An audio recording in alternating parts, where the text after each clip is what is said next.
ನಮಸ್ಕಾರ, good morning. ನಿಮ್ಮ ಜೊತೆ ನಾನು ಹರೀಶ್ ನಾಗರಾಜು. ತುಮಕೂರು ಹತ್ರ ಭೀಕರವಾಗಿ ಒಂದು ರಸ್ತೆ ಅಪಘಾತ ಆಗೋಯ್ತು. 9 ಮಂದಿ ಸಾವನ್ನಪ್ಪಿದ್ದಾರೆ. ಹಿಂಬದಿಯಿಂದ ಲಾರಿ ಬಂದು ಕ್ರೂಸರ್ಗೆ ಡಿಕ್ಕಿ ಹೊಡಿತು. 9 ಜನ ಸ್ಪಾಟ್ ಔಟ್. Breaking news.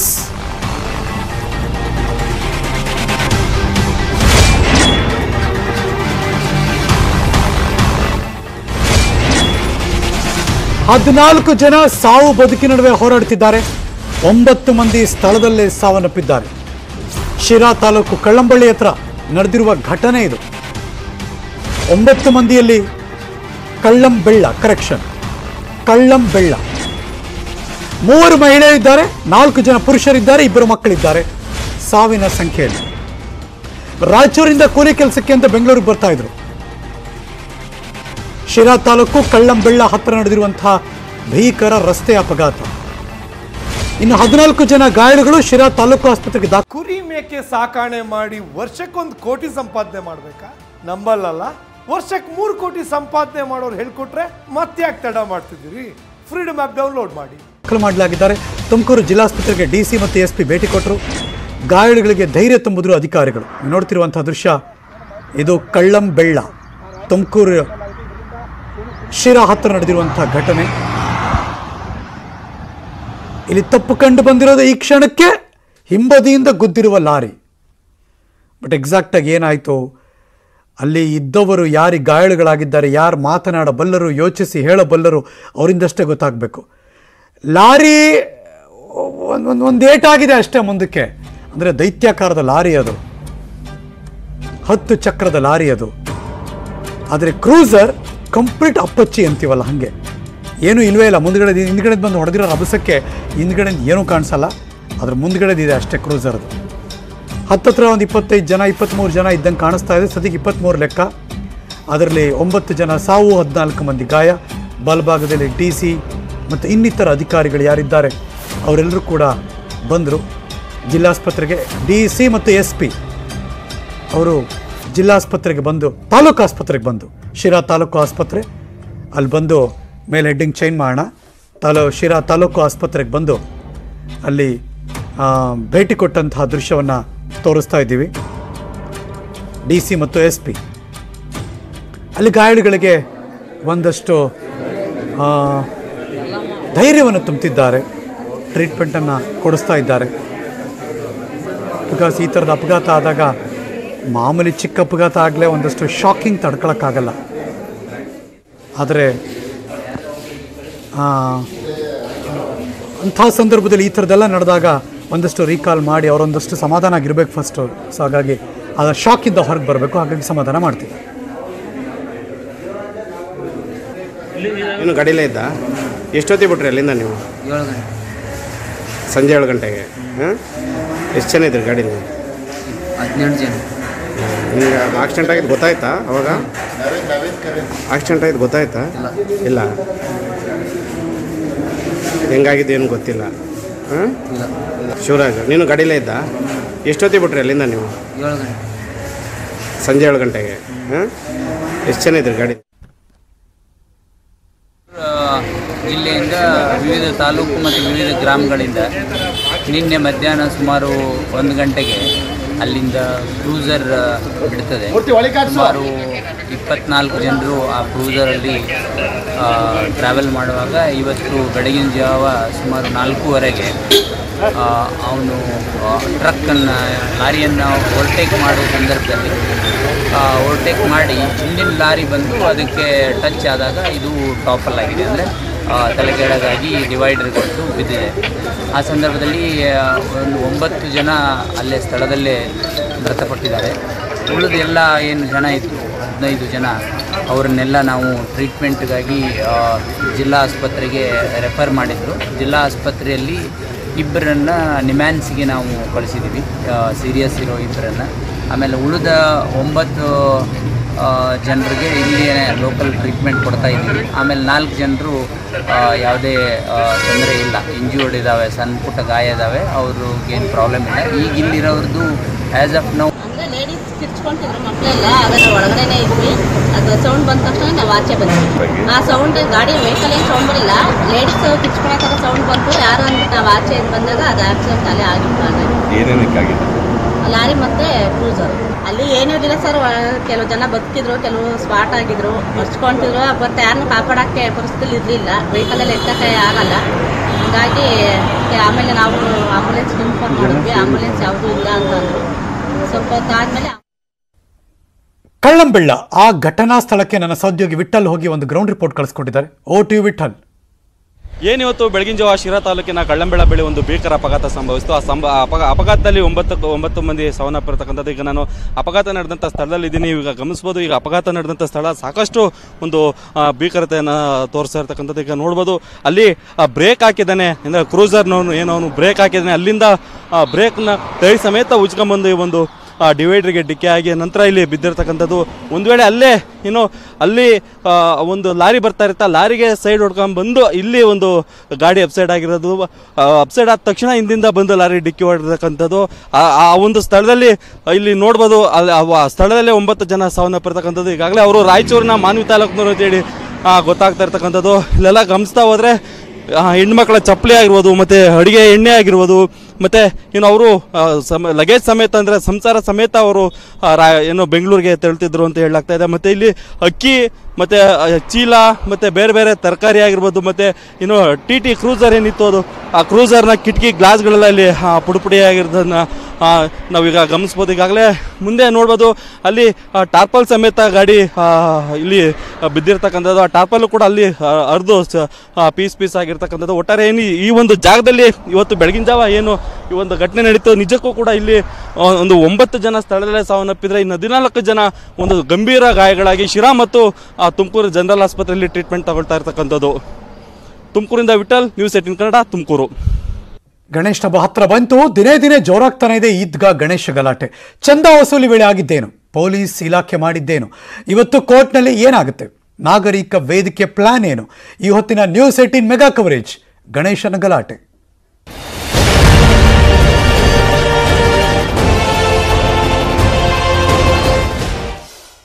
ಗಣೇಶನ ಗಲಾಟೆ ಸಿನಿಮಾ ಕಾಮಿಡಿ, ಅದರ ರಿಯಲ್ ಲೈಫಲ್ಲಿ ಇದು ತುಂಬಾ ಸೀರಿಯಸ್ ವಿಷಯ.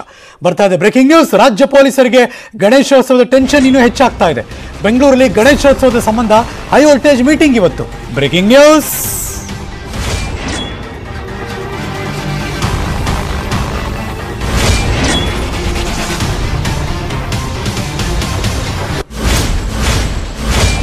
ಬೆಂಗಳೂರಲ್ಲಿ ಗಣೇಶೋತ್ಸವದ ಸಂಬಂಧ ಒಂದು ದೊಡ್ಡ ಮೀಟಿಂಗ್ ಇದೆ ಇವತ್ತು. ಟೌನ್ ಹಾಲ್ ಸಭಾಂಗಣದಲ್ಲಿ ಒಂದು ಮಹತ್ವದ ಮೀಟಿಂಗ್ ಕರೆದಿದ್ದಾರೆ. ಎಲ್ಲ ಸಮುದಾಯದ ಮುಖಂಡರು ಮೀಟಿಂಗ್ನಲ್ಲಿರ್ತಾರೆ. ಪೊಲೀಸ್ ಅಧಿಕಾರಿಗಳು ಕರೆದಿದ್ದಾರೆ ಸಭೆ ಮಾಡೋಕ್ಕೆ. ಧಾರ್ಮಿಕ ಮುಖಂಡರ ಜೊತೆ ಸಭೆ ನಡೆಸಿ ಶಾಂತಿ ಸಂದೇಶವನ್ನು ರವಾನೆ ಮಾಡೋದಕ್ಕೆ ಈ ಮೀಟಿಂಗ್. ಶಾಂತಿಯುತವಾಗಿ ಗಣೇಶೋತ್ಸವ ನಡೆಸಬೇಕು ಅಂತ ಸೂಚನೆ ಕೊಡೋಕ್ಕೆ ಈ ಮೀಟಿಂಗ್ ಕರೆದಿದ್ದಾರೆ. ಗಣಪತಿ ಕೂರಿಸೋ ವಿಚಾರಕ್ಕೆ ವಾಗ್ವಾದ ನಡೆಯದಂತೆ ಇರಬೇಕು, ಯಾವುದೇ ಗಲಾಟೆ ಗದ್ದಗಳಿಗೆ ಅವಕಾಶ ನೀಡಬಾರದು, ಪೊಲೀಸ್ ಕಠಿಣ ನಿಯಮದ ಬಗ್ಗೆ ಈ ಮೀಟಿಂಗ್ನಲ್ಲಿ ಎಲ್ಲರಿಗೂ ಸಂದೇಶವನ್ನು ಕೊಡ್ತಾರೆ. ಚೌತಿ ಹಬ್ಬಕ್ಕೆ ಡ್ರೋನ್, ಸಿಸಿಟಿವಿ ಕಣ್ಗಾವಲು ಕಡ್ಡಾಯ ಮಾಡ್ತಾರೆ. ಸಿಸಿಟಿವಿ ಇದ್ರಷ್ಟೇ ಗಣೇಶ ನೀಡೋಕೆ ಪರ್ಮಿಷನ್, ಇಲ್ಲಾಂದ್ರೆ ಇಲ್ಲ. ಕೋಮು ಗಲಭೆ ಪ್ರದೇಶಗಳಲ್ಲಿ ಅತಿ ಹೆಚ್ಚಿನ ಪ್ರಾಮುಖ್ಯತೆಯನ್ನು ಕೊಡ್ತಾ ಇದ್ದಾರೆ. ಈಗಾಗಲೇ ರೌಡಿಗಳಿಗೆ ಎಚ್ಚರಿಕೆ ಕೊಟ್ಟಿದ್ದಾರೆ ಒಂದು ರೌಂಡ್ ಪೊಲೀಸರು. ಇವತ್ತು ಧಾರ್ಮಿಕ ಮುಖಂಡರು, ಬಿಬಿಎಂಪಿ ಅಧಿಕಾರಿಗಳು, ಏರಿಯಾ ಮುಖಂಡರ ಸಭೆ ಕೂಡ ನಡೆಯುತ್ತೆ.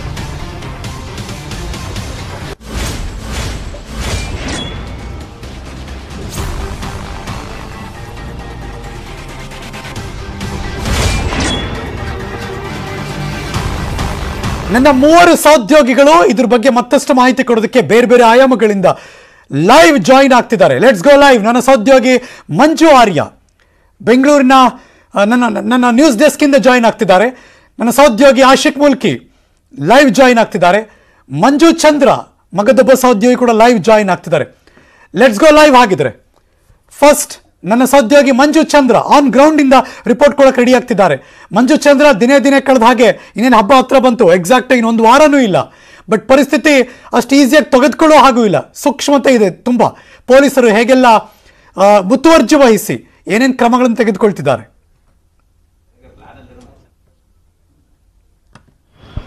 Harish, very good morning. ಖಂಡಿತವಾಗ್ಲೂ ಇವತ್ತು ಅಂದ್ರೆ ಇವತ್ತಿನ ಒಂದು ಸುಮಾರು 11:30 ನಗರ ಪೊಲೀಸ್ ಆಯುಕ್ತ ಪ್ರತಾಪ್ ರೆಡ್ಡಿ ನೇತೃತ್ವದಲ್ಲಿ ಒಂದು ಸಭೆ ನಡೆಯುತ್ತೆ ಟೌನ್ ಹಾಲ್ ಅಲ್ಲಿ. ಅದರಲ್ಲಿ ಧಾರ್ಮಿಕ ಮುಖಂಡರುಗಳಾಗಿರ್ಬೋದು, ಹಿಂದೂ ಮುಸ್ಲಿಂ ಸಮುದಾಯದ ಮುಖಂಡರು ಮತ್ತು ಕ್ರಿಶ್ಚಿಯನ್ ಮುಖಂಡರನ್ನು ಕೂಡ ಟೌನ್ ಹಾಲ್ ಬಳಿ ಕರೆಸ್ತಕ್ಕಂಥದ್ದು.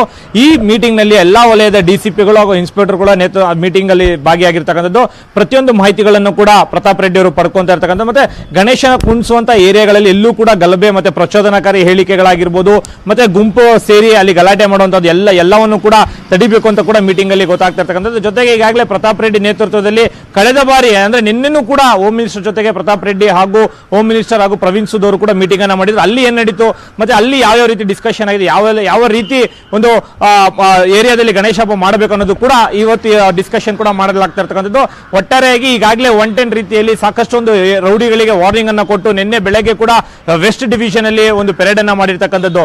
ಸದ್ಯಕ್ಕೆ ಎಲ್ಲ ಆಯಾಮಗಳನ್ನ ಇಟ್ಕೊಂಡು ಗಣೇಶನ ಹಬ್ಬವನ್ನ ಎಲ್ಲೂ ಕೂಡ ಅಹಿತಕರ ಘಟನೆ ನಡೆಯದಂತೆ ಕಾಪಾಡಲು ಹೆಚ್ಚುವರಿಯಾಗಿ ಸಿಸಿಟಿವಿ ನಗರದ ಎಲ್ಲೆಡೆ ಎಲ್ಲೆಲ್ಲಿ ಪ್ರಾಮುಖ್ಯತೆ ಅಂದ್ರೆ ಡಿಜೆಯನ್ನ ಹಾಕಿ ಅಥವಾ ಮೆರವಣಿಗೆ ತಗೊಂಡು ಹೋಗ್ಬೇಕಾದ್ರೆ ಎಲ್ಲೂ ಕೂಡ ಅಹಿತಕರ ಘಟನೆ ನಡೆಯಬಾರ್ದಂತೇಳಿ ಸಿಸಿಟಿವಿ ಕಣ್ಗಾವಲಲ್ಲಿ ಮಾಡಲೇಬೇಕು ಅನ್ನೋ ರೂಲ್ ಅನ್ನು ಕೂಡ ತಂದಿರ್ತಕ್ಕಂಥದ್ದು. ಸದ್ಯಕ್ಕೆ ಈ ಎಲ್ಲ ಆಯಾಮದಲ್ಲಿ ಇಟ್ಟುಕೊಂಡು ಪರಿಸ್ಥಿತಿಯನ್ನು ನಿಯಂತ್ರಿಸಲು ಪೊಲೀಸರು ಕೂಡ ಮುಂದೆ ಬಂದು ಒಂದು ಫೈನಲ್ ಆಗಿ ಇವತ್ತು ಅಂತಿಮ ಆಡ್ತಾರೆ. ಅಂದ್ರೆ ಯಾವ ರೀತಿ ರೂಲ್ಸ್ ಅನ್ನ ಮಾಡಲೇಬೇಕು ಅನ್ನೋ ರೀತಿಯಲ್ಲಿ ಅಂತಿಮ ಆಡ್ತಾರೆ. ಮೀಟಿಂಗ್ ಅಲ್ಲಿ ಎಲ್ಲಾ ತರದ ಡಿಸ್ಕಷನ್ ಕೂಡ ಮಾಡ್ತಾ ಇರ್ತಕ್ಕಂಥದ್ದು. ಹರೀಶ್, ಥ್ಯಾಂಕ್ ಯು ಮಂಜು ಚಂದ್ರ, ಈ ಕ್ಷಣದ ಮಾಹಿತಿಯನ್ನು ಅಪ್ಡೇಟ್ ಮಾಡಿದ್ದಕ್ಕೆ. ಬೆಂಗಳೂರಲ್ಲಿ ಗಣೇಶ ಚಂದ ವಸೂಲಿ ಸಂದರ್ಭದಲ್ಲಿ ಹಣಕ್ಕೆ ಡಿಮ್ಯಾಂಡ್ ಮಾಡ್ತಿದ್ದಾರೆ. ಏರಿಯಾಗಳಲ್ಲಿ ಇಷ್ಟೇ ಹಣ ಕೊಡಬೇಕು ಅಂತ ಡಿಮ್ಯಾಂಡ್ ಮಾಡ್ತಿದ್ದಾರಂತೆ. Breaking news.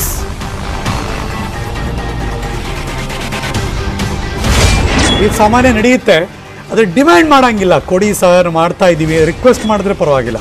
ಅದ್ರ ಡಿಮ್ಯಾಂಡ್ ಮಾಡ್ತಿದ್ದಾರಂತೆ. ಚಂದ ವಸೂಲಿ, ಹೆಚ್ಚಿನ ಹಣಕ್ಕೆ ಡಿಮ್ಯಾಂಡ್ ಅಂತ ಕಂಟ್ರೋಲ್ ರೂಮ್ಗೆ ದೂರುಗಳು ಬರ್ತಾ ಇದೆ. ದಿನೇ ದಿನೇ ಹೆಚ್ಚಾಗ್ತಾ ಇದೆ ಕಂಟ್ರೋಲ್ ರೂಮ್ಗೆ ಬರೋ ಕರೆಗಳ ಸಂಖ್ಯೆ. ಹೀಗಾಗಿ ಪೊಲೀಸ್ ಆಯುಕ್ತರಿಂದ ಎಲ್ಲ ಡಿಸಿಪಿಗಳ ಜೊತೆ ಸಭೆ ಕೂಡ ಇದೆ. ಚಂದ ಹೆಸರಿನಲ್ಲಿ ಹೆಚ್ಚಿನ ಹಣಕ್ಕೆ ಡಿಮ್ಯಾಂಡ್ ಮಾಡಿದ್ರೆ ಕ್ರಮಕ್ಕೆ ಸೂಚನೆ ಕೊಟ್ಟಿದ್ದಾರೆ. ಆಯೋಜಕರನ್ನ ಠಾಣೆ ಕರೆಸಿ ವಾರ್ನಿಂಗ್ ಕೂಡ ಕೊಡ್ತಿದ್ದಾರೆ. ಬಂಡೆಪಾಳ್ಯ ಸ್ಟೇಷನ್ಗೆ ಕರೆಸಿ ಒಂದಿಷ್ಟು ಆಯೋಜಕರಿಗೆ ಎಚ್ಚರಿಕೆ ಕೂಡ ಕೊಟ್ಟಿದ್ದಾಯಿತು. ಬಂಡೆಪಾಳ್ಯ ಸ್ಟೇಷನ್ಗೆ ಗಣೇಶೋತ್ಸವ ಆಯೋಜಕರನ್ನ ಕರೆಸಿ ವಾರ್ನಿಂಗ್ ಕೂಡ ಮಾಡಿದ್ದಾರಂತೆ. ಏನಂತಂದ್ರೆ ಗಣೇಶ ಹಬ್ಬ ಆಚರಣೆ ನಮ್ಮೆಲ್ರಿಗೂ ಕೂಡ ಒಂದು ಬಹಳಷ್ಟು ಸಿಂಬಾಲಿಕ್ ಆಗಿ ಒಂದು ಆಚರಣೆ ನಾವೆಲ್ಲರೂ ಕೂಡಿ ಮಾಡ್ತೀವಿ ಪ್ರತಿ ವರ್ಷ. ಈ ವರ್ಷನೂ ಕೂಡ ನಮ್ಮ ಸೌತ್ ಈಸ್ಟ್ ಡಿವಿಷನ್ ಅಲ್ಲಿ ದೊಡ್ಡ ಪ್ರಮಾಣದಲ್ಲಿ ಒಂದು 54ಕ್ಕಿಂತ ಜಾಸ್ತಿ ಜನರು ಗಣಪತಿಗಳನ್ನ ದೊಡ್ಡ ಪ್ರಮಾಣದ ಗಣಪತಿ ಮತ್ತೆ ಸಣ್ಣ ಪ್ರಮಾಣದ ಮಧ್ಯಮ ಪ್ರಮಾಣದ ಎಲ್ಲಾ ಗಣಪತಿಗಳು ಕೂಡ ಈ ಕೂರಿಸಿ ಅದನ್ನ ಕಂಟಿನ್ಯೂ ಆಚರಣೆನ ಮಾಡ್ತಾರೆ. ಸೊ ಇಂಥ ವೇಳೆಯಲ್ಲಿ ಕೆಲವೊಂದು ಸಲ ನಮ್ಗೆ ಕೆಲವೊಮ್ಮೆ ಸುದ್ದಿ ಬರ್ತಾ ಇರ್ತವೆ, ಫೋನ್ ಮಾಡ್ತಾ ಇರ್ತಾರೆ ಜನರು. ಏನಂತಂದ್ರೆ ಇದನ್ನ ಕಾಂಟ್ರಿಬ್ಯೂಷನ್ ಸ್ವಲ್ಪ ಜಾಸ್ತಿ ಕೇಳೋದು, ಡಿಮಾಂಡ್ ಮಾಡೋದು ಅದೆಲ್ಲ ಮಾಡ್ತಾರೆ. ನೋಡಿ, ಒಂದು ಹಬ್ಬ ಮತ್ತೆ ಒಂದು ಸಿಂಬಾಲಿಕ್ ಆಗಿ ಮಾಡುವಂತ ಒಂದು ಒಳ್ಳೆ ಒಂದು ಯೂನಿಟಿ ಒಂದು ತರುವಂತ ಒಂದು ಹಬ್ಬ ಇದು. ನಾವೆಲ್ಲರೂ ಕೂಡಿ ಮಾಡ್ತಿರ್ತೀವಿ. ಈ ಹಬ್ಬದಲ್ಲಿ ಕೆಲವೊಂದಿಷ್ಟು ಫೋರ್ಸೇಬಲ್ ಆಗಿ ದುಡ್ಡು ಕೇಳೋದು ಸರಿಯಿಲ್ಲ ಅಂತ ಅನ್ಸುತ್ತೆ. ಇಷ್ಟೇ ಕೊಡಿ ಅಷ್ಟೇ ಕೊಡಿ ಅಂತ ಅನ್ನೋದು ಸರಿಯಲ್ಲ ಅಂತ ಅನ್ಸುತ್ತೆ. ಪ್ರತಿಯೊಬ್ಬ ಭಕ್ತಾದಿಗಳಿಗೆ ಅವರದೇ ಆದ ಮನಸ್ಸಿನಲ್ಲಿ ಎಷ್ಟು ದುಡ್ಡು ಕೊಡ್ಬೇಕು, ಏನ್ ಕಾಂಟ್ರಿಬ್ಯೂಷನ್ ಮಾಡಬೇಕು ಆ ದೇವರಿಗೋಸ್ಕರ ಅಂತ ಆ ಪ್ರಕಾರ ಅವ್ರು ಎಷ್ಟು ಕೊಟ್ಟಷ್ಟು ಇದು ಮಾಡೋದು ಸರಿ ಅಂತ ಅನ್ಸುತ್ತೆ. ಫೋರ್ಸೇಬಲ್ ಮಾಡಿದಾಗ ಅವ್ರು ಯಾರು ಭಕ್ತಾದಿಗಳು ಅಥವಾ ಜನರು ಲೋಕಲ್ ಯಾರು ಅದನ್ನ ಜಾಸ್ತಿ ಆಗಿದೆ ಫೋರ್ಸೇಬಲ್ ಮಾಡೋದ್ರಿಂದ ಅವ್ರೇನಾದ್ರು ನಮ್ಮ ಮೇಲೆ ಈ ರೀತಿ ಫೋರ್ಸ್ ಮಾಡ್ತಾರೆ ಅಂತ ಏನಾದ್ರು ಕೇಸ್ ಕೊಟ್ರೆ ಅವ್ರ ಮೇಲೆ ಕೇಸು ಕೂಡ ನಾವು ತುಂಬಾ ಜನರಿಗೆ ಎಕ್ಸ್ಪೀರಿಯನ್ಸ್ ಕೂಡ ಆಗಿರ್ಬೋದು ಈ ತರ. ನನ್ನ ಸಹೋದ್ಯೋಗಿ ನ್ಯೂಸ್ ಡೆಸ್ಕ್ ಇಂದ ಮಂಜು ಆರ್ಯ ಲೈವ್ ಜಾಯಿನ್ ಆಗ್ತಿದ್ದಾರೆ. ರಿಕ್ವೆಸ್ಟ್ ಓಕೆ, ಡಿಮ್ಯಾಂಡ್ ಯಾಕೆ ಮಂಜು? ಎಸ್, ಖಂಡಿತವಾಗಲೂ ಹರೀಶ್. ಯಾಕಂದ್ರೆ ಗಣೇಶ ಹಬ್ಬ ಹತ್ರ ಬರ್ತಿದ್ದಂತೆ ಒಂದಷ್ಟು ಜನ ಚಂದ ಮನೆಗೆ ಹೋಗಿ ಎತ್ತುವಂಥವ್ರ ಸಂಖ್ಯೆ ಕೂಡ ಅಷ್ಟೇ ಜಾಸ್ತಿ ಆಗ್ತಿರುವಂಥದ್ದು. ಏರಿಯಾ ವೈಸ್ ಹೋಗ್ಬಿಟ್ಟು ಇಂತಿಷ್ಟೇ ಹಣ ಕೊಡಬೇಕು ಅಂತ ಮನೆಯ ಮುಂಭಾಗದಲ್ಲಿ ಅವರು ಡಿಮ್ಯಾಂಡ್ ಮಾಡ್ತಿದ್ದಾರೆ. ಈ ನಿಟ್ಟಿನಲ್ಲಿ ಒಂದಷ್ಟು ಜನ ಪೊಲೀಸ್ ಕಂಟ್ರೋಲ್ ರೂಮ್ಗೆ ಫೋನ್ ಮಾಡಿ ಈ ರೀತಿ ಹಣಕ್ಕೆ ಡಿಮ್ಯಾಂಡ್ ಮಾಡ್ತಿದ್ದಾರೆ. ಕೊಡಲಿಲ್ಲ ಅಂತ ವೇಳೆಯಲ್ಲಿ ಬೆದರಿಕೆಯನ್ನು ಹಾಕ್ತಿದ್ದಾರೆ ಅನ್ನುವಂಥ ನಿಟ್ಟಿನಲ್ಲಿ ಒಂದಷ್ಟು ದೂರುಗಳನ್ನು ಕೊಟ್ಟಿದ್ರು. ಆ ಒಂದು ದೂರುಗಳ ಅನ್ವಯವಾಗಿ ನಗರ ಪೊಲೀಸ್ ಆಯುಕ್ತರ ಕೂಡ ಅಷ್ಟೇ ಈ ಒಂದು ಘಟನೆಯನ್ನು ಬಹಳ ಗಂಭೀರವಾಗಿ ತೆಗೆದುಕೊಂಡಿದ್ದು ಎಲ್ಲಾ ವಿಭಾಗದ ಡಿಸಿಪಿಗಳ ಜೊತೆ ಕೂಡ ಈಗಾಗಲೇ ಸಭೆಯನ್ನು ಕೂಡ ಮಾಡಿದ್ದಾರೆ. ಸಭೆಯಲ್ಲಿ ಯಾರು ಈ ರೀತಿಯಾಗಿ ಬೆದರಿಕೆಯನ್ನ ಹಾಕ್ತಾರೆ, ಇಷ್ಟೇ ಹಣ ಕೊಡಬೇಕು ಅಂತ ಡಿಮ್ಯಾಂಡ್ ಮಾಡ್ತಾರೆ ಅಂತವ್ರ ಮೇಲೆ ಕಾನೂನು ಕ್ರಮವನ್ನ ಜರುಗಿಸಿ ಅನ್ನುವಂಥ ನಿಟ್ಟಿನಲ್ಲಿ ಅವರು ಕೂಡ ಅಷ್ಟೇ ಕಮಿಷನರ್ ಸೂಚನೆ ಬೆನ್ನಲ್ಲೇ ಎಲ್ಲಾ ವಿಭಾಗದ ಡಿಸಿಪಿಗಳು ಕೂಡ ಆಯಾ ಇನ್ಸ್ಪೆಕ್ಟರ್ಗಳಿಗೆ ಸೂಚನೆ ಕೊಟ್ಟಿದ್ದು ಸದ್ಯ ಎಲ್ಲಾ ಪೊಲೀಸ್ ಠಾಣಾ ವ್ಯಾಪ್ತಿಯಲ್ಲಿ ಕೂಡ ಅಷ್ಟೇ ಯಾರು ಗಣೇಶವನ್ನ ಇಡ್ತಾರೆ, ಯಾರು ಆಯೋಜಕರಿದ್ದಾರೆ ಆ ಒಂದು ಆಯೋಜಕರನ್ನ ಠಾಣೆಗೆ ಕರೆಸಿ ಅವರಿಗೆ ಒಂದು ವಾರ್ನಿಂಗ್ ಕೊಡುವಂತಹ ಒಂದು ಕೆಲಸವನ್ನು ಕೂಡ ಈಗಾಗಲೇ ಪೊಲೀಸ್ ಇನ್ಸ್ಪೆಕ್ಟರ್ಗಳು ಮಾಡ್ತಿರುವಂತದ್ದು. ಮುಂದಿನ ದಿನಗಳಲ್ಲಿ ಏನಾದರೂ ನೀವು ಮನೆಗೆ ಬಾಗಿಲಿಗೆ ಹೋಗಿ ಇಂತಿಷ್ಟೇ ಹಣವನ್ನು ಕೊಡಬೇಕು ಅಂತ ಏನಾದರೂ ಅವರಿಗೆ ಥ್ರೆಟ್ ಮಾಡಿದಂತ ವೇಳೆಯಲ್ಲಿ ಮುಲಾಜಿಲ್ಲದೆ ನಾವು ಕಾನೂನು ಕ್ರಮ ಜೊತೆಗೆ ಕ್ರಿಮಿನಲ್ ಕೇಸ್ ಹಾಕುವಂತಹ ಒಂದು ಎಚ್ಚರಿಕೆಯನ್ನು ಕೂಡ ಈಗಾಗಲೇ ಪೊಲೀಸರು ಕೊಡ್ತಿರುವಂತದ್ದು. ಯಾರೇ ಆಗಲಿ ದೈವ ಭಕ್ತಿಯಿಂದ ಎಷ್ಟೇ ಹಣವನ್ನು ಕೊಟ್ಟರು ಕೂಡ ಅಷ್ಟೇ ತಗೊಳ್ಳಿ, ಆದ್ರೆ ಇಂತಿಷ್ಟೇ ಹಣವನ್ನು ಕೊಡಬೇಕು ಅಂತ ಯಾವುದೇ ಕಾರಣಕ್ಕೂ ಡಿಮ್ಯಾಂಡ್ ಅನ್ನು ಮಾಡುವ ಹಾಗಿಲ್ಲ ಅನ್ನುವಂಥದ್ದನ್ನ ಸ್ಟ್ರಿಕ್ಟ್ ಆಗಿ ಹೇಳಿರುವಂತದ್ದು. ಈ ನಿಟ್ಟಿನಲ್ಲಿ ಎಲ್ಲಾ ಒಂದು ಹೊಯ್ಸಳ ಬೀಟ್ಗಳ ವ್ಯವಸ್ಥೆಯನ್ನು ಕೂಡ ಈಗಾಗಲೇ ಜಾಸ್ತಿ ಮಾಡಿದ್ರೆ, ಜೊತೆಗೆ ರಾತ್ರಿಯ ವೇಳೆಯಲ್ಲಿ ಯಾರು ಕೂಡ ಅಷ್ಟೇ ಮನೆ ಬಾಗಿಲಿಗೆ ಹೋಗಿ ಗಣೇಶ ಹಬ್ಬಕ್ಕೆ ಹಣ ಕೊಡಿ ಅಂತ ಡಿಮ್ಯಾಂಡ್ ಮಾಡಬಾರ್ದು. ಯಾಕಂದ್ರೆ ರಾತ್ರಿ 10-11 ಗಂಟೆ ವೇಳೆಯಲ್ಲಿ ಕೂಡ ಅಷ್ಟೇ ಹೋಗಿ ಮನೆ ಬಾಗಿಲನ್ನ ಬಡಿಯುವಂತಹ ಒಂದು ಘಟನೆಗಳು ಕೂಡ ಆಗ್ತಾ ಇರುವಂತ ನಿಟ್ಟಿನಲ್ಲಿ ಎಲ್ಲೋ ಒಂದು ರೀತಿ ಅಷ್ಟೊತ್ತಿನಲ್ಲಿ ಯಾರು ಬಂದ್ರು ಅಂತ ಜನರು ಭಯ ಬೀಳ್ತಿದ್ದಾರೆ. ಆ ಒಂದು ಕಾರಣಕ್ಕೋಸ್ಕರ ರಾತ್ರಿ ವೇಳೆಯಲ್ಲಿ ಯಾರು ಕೂಡ ಅಷ್ಟೇ ಮನೆ ಬಾಗಿಲಿಗೆ ಹೋಗಿ ಗಣೇಶಕ್ಕೆ ಹಣ ಕೊಡಿ ಅಂತ ಡಿಮ್ಯಾಂಡ್ ಮಾಡಬಾರ್ದು. ಅದು ಡೇ ಟೈಮ್ ನಲ್ಲಿ ಹೋಗೋದಕ್ಕೇನು ಯಾವುದೇ ರೀತಿಯ ಅಬ್ಜೆಕ್ಷನ್ ಇಲ್ಲ, ಆದ್ರೆ ಇಂತಿಷ್ಟೇ ಹಣ ಕೊಡಬೇಕು ಅಂತ ಯಾರು ಡಿಮ್ಯಾಂಡ್ ಮಾಡಬಾರ್ದು ಅನ್ನೋದನ್ನ ಸ್ಟ್ರಿಕ್ಟ್ ಆಗಿ ಎಲ್ಲಾ ಠಾಣಾ ವ್ಯಾಪ್ತಿಯಲ್ಲಿರುವಂತಹ ಗಣೇಶ ಆಯೋಜಕರಿಗೆ ಪೊಲೀಸರು ಹೇಳಿರುವಂತಹದ್ದು. Harish, thank you so much Manju Arya ಈ ಕ್ಷಣದ ಮಾಹಿತಿಯನ್ನು ಅಪ್ಡೇಟ್ ಮಾಡಿದ್ದಕ್ಕೆ. ನಾಗರಿಕ ಒಕ್ಕೂಟ ನೀಡಿದ್ದ ಡೆಡ್ ಲೈನ್ ಇವತ್ತಿಗೆ ಮುಕ್ತಾಯ ಆಗುತ್ತೆ. ಸರ್ಕಾರದಿಂದ ಅನುಮತಿ ಬಗ್ಗೆ ಯಾವುದೇ ಇನ್ನು ಪ್ರತಿಕ್ರಿಯೆ ಬಂದಿಲ್ಲ. Breaking news.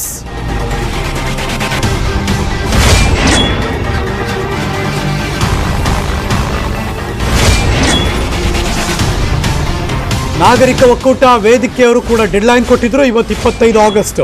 ಆದರೆ ಸರ್ಕಾರದಿಂದ ಯಾವುದೇ ಪ್ರತಿಕ್ರಿಯೆ ಇಲ್ಲ ಇದುವರೆಗೂ. ಕಳೆದ 15 ದಿನಗಳಿಂದ ಸಚಿವರು ಸಂಸದರು ಅಧಿಕಾರಿಗಳಿಗೆ ರಿಕ್ವೆಸ್ಟ್ ಮಾಡಿದರು, ಅನುಮತಿ ಕೊಡಿ, ಅದರ ಕುರಿತು ಯಾವುದೇ ಸ್ಪಷ್ಟತೆಯನ್ನು ಕೂಡ ಸರ್ಕಾರ ಕೊಟ್ಟಿಲ್ಲ. ಸರ್ಕಾರದ ನಡೆಗೆ ಚಾಮರಾಜಪೇಟೆ ನಾಗರಿಕರ ಒಕ್ಕೂಟ ಈಗ ಬಹಳ ಬೇಸರ ವ್ಯಕ್ತಪಡಿಸಿದ್ದಾರೆ. ನಾಳೆ ಮತ್ತೆ ಚಾಮರಾಜಪೇಟೆ ನಾಗರಿಕರ ಒಕ್ಕೂಟದಿಂದ ಸಭೆ ನಡೆಸ್ತಾರೆ. ಆ ಸಭೆಯಲ್ಲಿ ಸಂಸದ PC ಮೋಹನ್ ಇರ್ತಾರೆ. ಈದ್ಗಾ ಮೈದಾನದಲ್ಲಿ ಗಣೇಶೋತ್ಸವದ ಬಗ್ಗೆ ಗಂಭೀರ ಚರ್ಚೆ ನಡೆಯುತ್ತೆ.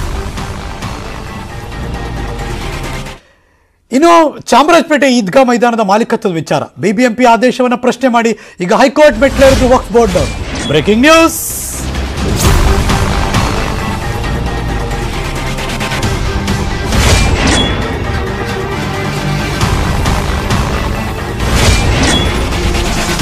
ವಕ್ಫ್ ಬೋರ್ಡ್ನವರು ಹೈಕೋರ್ಟ್ ಮೆಟ್ಲೇರಿದ್ದಾರೆ. ಪಾಲಿಕೆ ಜಂಟಿ ಆಯುಕ್ತರ ಆದೇಶವನ್ನು ಪ್ರಶ್ನೆ ಮಾಡಿದ್ದಾರೆ ವಕ್ಫ್ ಬೋರ್ಡ್ನವರು. ಜಂಟಿ ಆಯುಕ್ತರಿಗೆ ಮಾಲೀಕತ್ವದ ನಿರ್ಧಾರ ತೆಗೆದುಕೊಳ್ಳುವ ಅಧಿಕಾರ ಇಲ್ಲ. ಇದುವರೆಗೂ ಈದ್ಗಾ ಮೈದಾನ ನಮ್ಮ ಅಡಿಯಲ್ಲೇ ಇತ್ತು. ಜಂಟಿ ಆಯುಕ್ತರ ಆದೇಶ ರದ್ದು ಮಾಡಬೇಕು ಅಂತ ಅರ್ಜಿಯಲ್ಲಿ ಮನವಿ ಮಾಡಿಕೊಂಡಿದ್ದಾರೆ. ಇವತ್ತು ಮಧ್ಯಾಹ್ನ 2:30ಕ್ಕೆ ಹೈಕೋರ್ಟ್ನಲ್ಲಿ ಅರ್ಜಿ ವಿಚಾರಣೆ ಇದೆ. ಇದ್ರ ಬಗ್ಗೆ ಮತ್ತಷ್ಟು ಮಾಹಿತಿ ನನ್ನ ಸಹೋದ್ಯೋಗಿ ಆಶಿಕ್ ಮುಲ್ಕಿ ಲೈವ್ ಜಾಯಿನ್ ಆಗ್ತಿದ್ದಾರೆ. Good morning Ashiq. ಒಂದ್ ಕಡೆ ಈದ್ಗಾ ಮೈದಾನದ ಮಾಲೀಕತ್ವದ ವಿಚಾರ, ಇನ್ನೊಂದು ಕಡೆ ಸರ್ಕಾರದ ಮೌನ, ಮಗದೊಂದು ಕಡೆ ಆ ಸಂಘ ಸಂಸ್ಥೆಗಳ ದೊಡ್ಡ ಮಟ್ಟದ ಮಾಡಲೇಬೇಕು ಅನ್ನೋ ಒತ್ತಡ. ಏನಾಗ್ತಿದೆ ಈ ವರ್ಷದ ಗಣೇಶೋತ್ಸವ?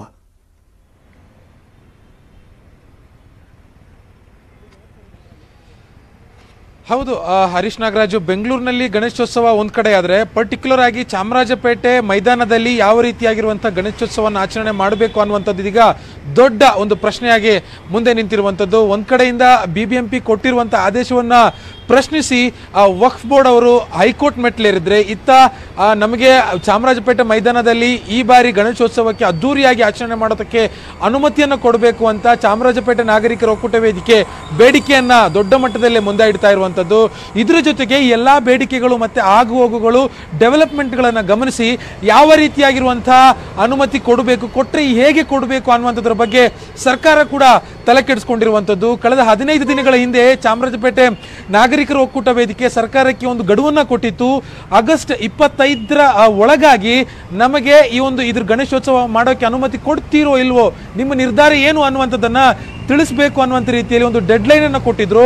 ಅದು ಇವತ್ತು ಸಂಜೆಗೆ ಮುಕ್ತಾಯ ಆಗ್ತಾ ಇದೆ ಹರೀಶ್. ಈ ಹಿನ್ನೆಲೆಯಲ್ಲಿ ನಾವು ಹಿಂದೆ ಕೂಡ ಚಾಮರಾಜಪೇಟೆ ನಾಗರಿಕರ ಒಕ್ಕೂಟ ಒಂದು ಮಾತನ್ನು ಹೇಳಿತ್ತು, ಸರ್ಕಾರ ಅನುಮತಿ ಕೊಡ್ಲಿ ಬಿಡ್ಲಿ, ನಾವಂತೂ ಅದ್ದೂರಿಯಾಗಿ 3 ದಿನಗಳ ಕಾಲ, ಅಂದ್ರೆ ಆಗಸ್ಟ್ 31, ಸೆಪ್ಟೆಂಬರ್ 1, ಸೆಪ್ಟೆಂಬರ್ 2ನೇ ತಾರೀಕು, ಹೀಗೆ 3 ದಿನಗಳ ಕಾಲ ಬಹಳ ಅದ್ದೂರಿಯಾಗಿ ಆಚರಣೆಯನ್ನ ಮಾಡ್ತೀವಿ ಅನ್ನುವಂಥ ಮಾತನ್ನು ಕೂಡ ಹೇಳಿತ್ತು.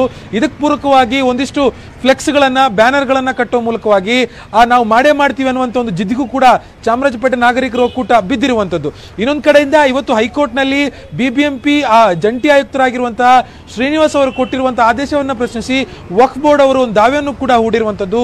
ನಿನ್ನೆ ಈ ಬಗ್ಗೆ ಹೈಕೋರ್ಟ್ನಲ್ಲಿ ಆ ಪ್ರೊಸೀಡಿಂಗ್ಸ್ ಕೂಡ ಆಗಿತ್ತು. ಇವತ್ತಕ್ಕೆ ಮತ್ತೆ ನ್ಯಾಯಪೀಠ 22ವರೆಗೆ ಮತ್ತೆ ಮುಂದೂಡಿರುವಂಥದ್ದು. ಇವತ್ತು ಯಾವ ರೀತಿಯಾಗಿರುವಂತಹ ವಾದ ವಿವಾದಗಳಾಗುತ್ತೆ ಅನ್ನುವಂಥದ್ದನ್ನು ಕೂಡ ಕಾದ್ ನೋಡಬೇಕು. ಆದ್ರೆ ವಕ್ಫ್ ಬೋರ್ಡ್ ಅವರು ಹೇಳ್ತಾ ಇರುವಂತದ್ದು ಏನು ಬಿಬಿಎಂಪಿ ಅವರು ಜಂಟಿ ಆಯುಕ್ತರು ಶ್ರೀನಿವಾಸ್ ಅವರು ಕೊಟ್ಟಿರುವಂತಹ ಆದೇಶ ಏನಿದೆ, ಆ ಆದೇಶ ಸುಪ್ರೀಂ ಕೋರ್ಟ್ ಕೊಟ್ಟಿರುವಂತಹ ತೀರ್ಪಿನ ವಿರುದ್ಧವಾಗಿದೆ. ಅಂದ್ರೆ ಸುಪ್ರೀಂ ಕೋರ್ಟ್ ನ್ಯಾಯಾಂಗನಿಂದಲೇ ಮಾಡಿದೆ ಅನ್ನುವಂಥದ್ದು ಅವರು ಒಟ್ಟಾರೆ ಹೇಳ್ತಾ ಇರುವಂತದ್ದು. Harish, thank you so much Ashik Mulki ಈ ಕ್ಷಣದ ಮಾಹಿತಿಯನ್ನು ಅಪ್ಡೇಟ್ ಮಾಡಿದ್ದಕ್ಕೆ. Welcome back. ಕೆಪಿಸಿಸಿ ಅಧ್ಯಕ್ಷ ಡಿ.ಕೆ. ಶಿವಕುಮಾರ್ ಅವರ ಆಪ್ತ ವಿಜಯ್ ಮುಳುಗುಂದ್ಗೆ ಸಿಬಿಐ ನೋಟಿಸ್ ಜಾರಿ ಮಾಡಿದ್ದಾರೆ. 2020ರಲ್ಲಿ ನಡೆದಿದ್ದಂತಹ ದಾಳಿ ಸಂಬಂಧ ನೋಟಿಸ್ ಜಾರಿಯಾಯಿತು. Breaking news.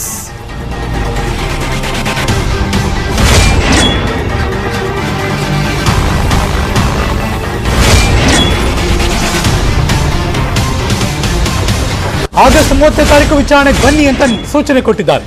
ಬೆಂಗಳೂರು ಸಿಬಿಐ ಕಚೇರಿಗೆ ಆಗಮಿಸಬೇಕು ಅಂತ ಸೂಚನೆ ಕೊಟ್ಟಿದ್ದಾರೆ. ಬೆಂಗಳೂರಿನ ಡಿಕೆಶಿ ಅವರ ಮನೆ ಮೇಲೆ ಸಿಬಿಐ ದಾಳಿಯಾಗಿತ್ತು. ಈ ವೇಳೆ ಕೆಲ ದಾಖಲೆಗಳನ್ನು ವಶಪಡಿಸಿಕೊಂಡಿದ್ರು ಸಿಬಿಐನವರು. ಸದ್ಯ ತನಿಖೆಯನ್ನು ತೀವ್ರಗೊಳಿಸಿದ್ದಾರೆ ಸಿಬಿಐ ಅಧಿಕಾರಿಗಳು. ಹಾಗಾಗಿ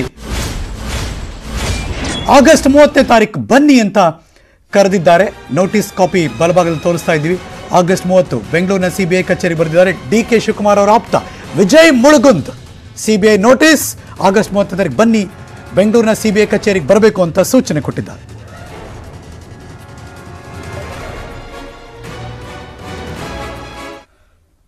ಪುರಸಭೆಯಲ್ಲಿ ಅವತ್ತು ಕುರಾನ್ ಪಠಣ, ಇವತ್ತು ಗೋಮಾತಾ ಪೂಜೆ. ಬಾಗಲಕೋಟೆ ಜಿಲ್ಲೆಯ ಹುನಗುಂದ ಪುರಸಭೆಯಲ್ಲಿ ಗೋಪೂಜೆ ಮಾಡಿದ್ದಾರೆ. ಪುರಸಭೆ ಸದಸ್ಯರ ಸಾಮಾನ್ಯ ಸಭೆಗೆ ಬಿಜೆಪಿ ಸದಸ್ಯರಿಂದ ಗೋಪೂಜೆ. Breaking news. ಇದು ಬಾಗಲಕೋಟೆಯ ಹುನಗುಂದ ಪುರಸಭೆಯಲ್ಲಿ ನಡೆದಿರುವ ಘಟನೆ. ಸಾಮಾನ್ಯ ಸಭೆಗೆ ಬಿಜೆಪಿ ಸದಸ್ಯರು ಗೋಪೂಜೆ ಮಾಡಿದ್ರು. ಆರತಿ ಎತ್ತಿ ಪೂಜೆ ಸಲ್ಲಿಸಿ ಪುರಸಭೆ ಕಟ್ಟಡದೊಳಗೆ ಪ್ರವೇಶ ಮಾಡಿಸಿದ್ರು. ಅಧ್ಯಕ್ಷ ಸ್ಥಾನಕ್ಕೆ ಬಿಜೆಪಿ ಮತ್ತು ಕಾಂಗ್ರೆಸ್ ಮಧ್ಯೆ ನಡೆದಿದ್ದ ತೀವ್ರ ಪೈಪೋಟಿ. ಕಾಂಗ್ರೆಸ್ ಮೇಲುಗೈ ಸಾಧಿಸಿ ಪರ್ವೇಜ್ ಖಾಜಿ ಅಧ್ಯಕ್ಷರಾಗಿದ್ದರು. ಖಾಜಿ ಅಧ್ಯಕ್ಷರಾಗಿದ್ದರಿಂದ ಜುಲೈ 14ನೇ ತಾರೀಕು ಕುರಾನ್ ಪಠಣ. ಅಧ್ಯಕ್ಷ ಸ್ಥಾನ ಅಲಂಕರಿಸುವ ವೇಳೆ ಪುರಸಭೆಯಲ್ಲಿ ಕುರಾನ್ ಪಠಣ. 23 ಪುರಸಭೆ ಸದಸ್ಯರ ಪೈಕಿ 12 ಕಾಂಗ್ರೆಸ್, 8 ಬಿಜೆಪಿ, 3 ಜೆಡಿಎಸ್ ಸದಸ್ಯರು. ಇದೀಗ ಬಿಜೆಪಿ ಸದಸ್ಯರು ಗೋಪೂಜೆ ಮಾಡಿದ್ರು.